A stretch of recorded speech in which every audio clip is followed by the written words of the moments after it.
안녕하십니까. 이번 시간에는 고전이 답했다. 거기에서 이겨놓고 싸우는 가장 확실한 전략, 이런 2편을 다뤄보도록 하겠습니다. 이게, 먼저, 고명한 저자가 예전에 식당 할 때 그 경험에 대해서 이야기하고 있습니다. 이게, 사업도 장사도 세상과의 싸움이고요. 싸움에서 이기려면 상대보다 뛰어난 것이 당연합니다. 이걸 알고 이거를 안 알게 된다면 이 이치를 깨닫게 된다면 이겨놓고 싸울 수 있습니다. 고명한 작가 지금 메밀국수 집을 창업하기 전에 그분은 4번의 사업을 했었는데 4번 다 망했었습니다. 그때는 기준이고 뭐가 없었고 그냥 단순히 열심히 한다 이런 마음으로 접근했었고요. 일찍이 피터 드러거가 말하기를 하지 말아야 할 것을 효율적으로 하는 것보다 더 비생산적인 것은 없다 이렇게 말했는데 거기에 딱 걸리는 행동이었습니다. 그래서 뭐 속도를 내는 것보다 방향이 중요하다는 의미이고요. 근데 그게 안 되는 방향으로 또한 뭐 잘못된 방향으로 뭐 또한 뭐 싸움에서 지는 방향으로 아무리 열심히 뛰어봤자 그게 패배하기만 한다는 것입니다. 그래서 오늘 다룰 것은요. 도천지장법 이렇게 해서 손자병법에 나오는 핵심적인 5가지를 다뤄보도록 하겠습니다. 첫째, 도는 명분이다. 도의 핵심은 내가 아니라 남이다. 이 편에서 진정한 도는 남을 위한 방향으로 나아가야 됩니다. 고객에게 반드시 이익이 되는 전쟁을 해야 하고요. 백성에게 이익이 돌아가야 사람들이 왕을 따르게 되지. 만약에 왕이 자신의 입장만 위에서 이렇게 싸우게 되면요. 왕은 항상 배신, 배반의 두려움을 안고 자신이 언제 죽을지도 모르는 최악의 고통 속에서 하루하루를 긴장 속에서 보내게 됩니다. 근데 이게 핵심적으로 도의 핵심이 되는 것은 남을 먼저 이롭게 하면 도는 저절로 따라오는 선순환을 만들 수 있다는 것이고요. 홍익 인간하고 비슷합니다. 남을 이롭게 하는 것, 그게 가장 기본적이 됩니다. 그리고 둘째로 처는 시간이다. 준비되지 않았다면 싸우지 말아야 된다. 이번에서는 스스로 생각하기에도 준비가 안 된 상태에서 요행을 바라고 싸우면 거의 질 수밖에 없다는 것입니다.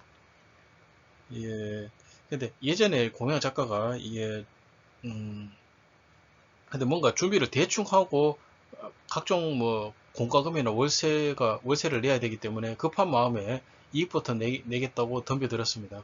근데 그때는 패배했고요. 장사가 잘 되지 않았고요. 그때 공연 작가가 생각한 게 차라리 2달치 월세를 날리는 한이 있더라도 철저하게 준비를 하고 했다면은 약간 시기는 늦더라도 장사가 잘 됐을 것이다 이렇게 생각했습니다.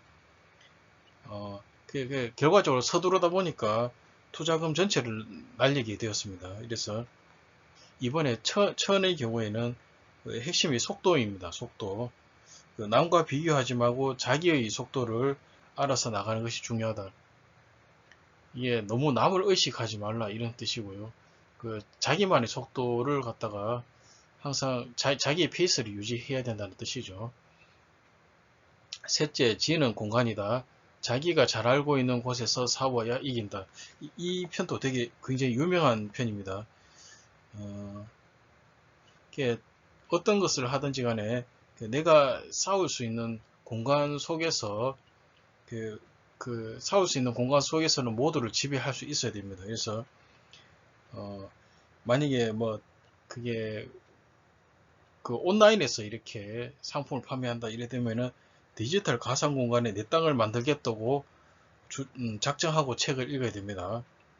그 땅을 확보하는 기술은 배울 수 있지만 컨텐츠를 만드는 창의력은 또한 고전 속에서 배우는 것이 좋습니다. 그래서 만약에 온라인에서 한다 이렇게 되면은 디지털 공간 속에서도 싸우고요. 창의력, 창의성이 있는 콘텐츠도 만들어야 되기 때문에 2가지 땅을 모두 얻듯이 2분야의 책에 대해서 모두 독서하고 읽어 나가야 됩니다. 거기서 교훈을 얻어야지 승리할 수 있다는 것입니다. 그리고 넷째, 장은 사람이다. 사람을 볼 수 있는 눈과 자신이 다른 사람에게 마땅히 보일 수 있는 마음을 가져야 한다. 근데 여기에도 보면은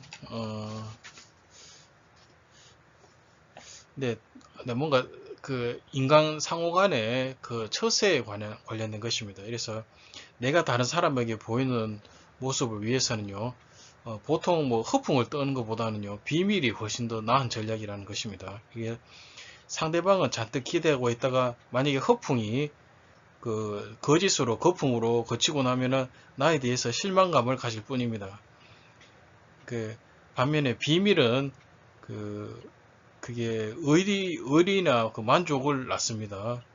그래서 허풍 없이 어느 정도 진실에 가깝게 자신의 능력치를 이야기한 뒤에요.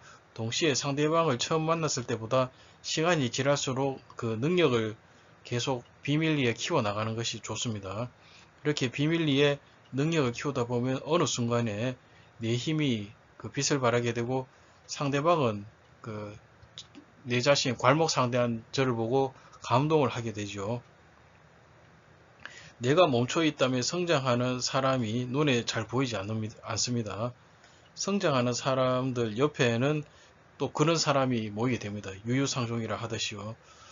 그러므로 사람을 찾아다니는 게 아니라 사람을 내 옆으로 끌어들일 수 있어야 됩니다. 내가 잘해서 계속 능력 있는 사람을 내 편으로 자석처럼 끌어들일 수 있는 게 최선이 되겠습니다. 그리고 마지막으로 법은 나 자신에게 하는 약속이다. 자기 자신에게 가장 엄격해야 한다.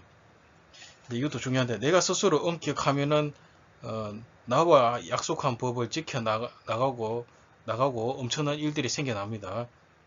보면 그 저자가 그 긍정학원을 할 때 300일 정도 지나자 뭘 해도 성공한다는 믿음이 생겼고 400일 정도 지나면서 드디어 나만의 스타일이 만들어졌습니다. 그 피카소의 경우에도 호황기에는 남들과 비슷한 그림을 그렸습니다. 그 초창기에 말이죠. 호황기가 아니고요. 하지만 그 처음에는 남들과 비슷한 스타일을 계속 모방하면서 그랬으나 수만 장의 그림을 계속 세월이 지나면서 그리다 보니까 자연스럽게 자신만의 스타일이 갖추어졌고요. 그게 바로 그가 자기만의 스타일이라고 강조하는 입체주의 큐비즘의 탄생이었습니다. 그러므로 어떤 것을 시작하기로 뭔가 법을 세웠으면 꾸준히 지켜나가야 됩니다. 그게 원칙을 지키는 것입니다. 그리고 오늘 이거 도천지장법, 이걸 손자병법의 핵심인데 그 힘이 빠지든지 우울하든지 뭐 하기 싫을 때조차도 도천지장법의 잣대로 자신을 점검하는 것이 중요합니다. 이렇게 하면은 이겨놓고 싸우는 그게 확실한 전략이 됩니다. 이 방법을 깨닫는 사람은 항상 이겨놓고 싸울 수 있으며 지시받으려고 기다리는 줄에서 벗어나서 지시하는 삶으로 나아갈 수 있습니다. 그래서 만약 아래 사람이나 시키는 일만 하는 직원에서 벗어나서 뭐 자신이 직접 사업을 주체적으로 경영하고 이끌어 나가는 그렇게까지 발전할 수 있다는 것입니다. 그래서 굉장히 중요합니다. 그래서 저도 예전에 손자병법을 읽어봤습니다. 이게 내용이 너무 방대하고 복잡한데 고명한 작가의 책을 봄으로써 그 중에 정말 핵심이라고 볼 수 있는 5가지 도천지장법, 이거에 대해서 핵심에 대해서 논하는 아주 의미 있는 시간이었습니다. 그래서 오늘 또 함께 해주셔서 감사하고 좋은 이번 글을 갖다가 이야기를 통해서 좋은 깨달음 얻으셨으면 감사하겠습니다. 감사합니다.